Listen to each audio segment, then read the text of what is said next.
Bonjour, je m'appelle Nadia Ladghem, je m'occupe des ressources humaines pour la société Lego Games Paris. Lego Games Paris, c'est un studio de jeux vidéo qui a été fondé en 2022, donc assez récemment par la société Lego Games, qui est basée à Chengdu en Chine. Et c'est cette société Lego Games qui est à l'origine du jeu Rise of Kingdoms, qui a connu un très gros succès depuis sa sortie en 2018, puisqu'il a réuni 100 millions de joueurs. Pour leur dernière création, Call of Dragons, la société Lego Games a souhaité s'appuyer sur un studio totalement dédié à l'art, qui va avoir pour charge de créer les meilleurs contenus pour les joueurs. Donc à Paris, on va créer des héros, des histoires, des décors qui vont venir servir en fait l'univers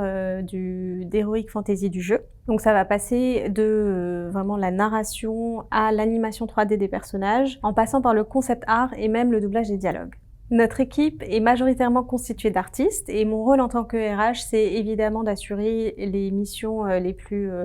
traditionnelles des ressources humaines, mais aussi et surtout d'accompagner les artistes dans leur développement professionnel et de favoriser leur bien-être au quotidien. Que ce soit en RH ou en management, on reste beaucoup dans l'accompagnement des collaborateurs, on reste très à l'écoute, parce que l'idée c'est de leur proposer un environnement de travail des plus agréables qui soit, puisqu'on est aussi au début d'une aventure et que notre objectif c'est de pérenniser l'équipe et de bâtir ce studio avec sur les bases les plus saines possibles. On a une équipe très internationale, on travaille majoritairement en anglais si ce n'est à 100%. Et on essaie de cultiver un esprit d'équipe fort, même si on a une politique de télétravail qui peut permettre aux collaborateurs de travailler jusqu'à 3 jours par semaine en remote. On a demandé à tout le monde d'être là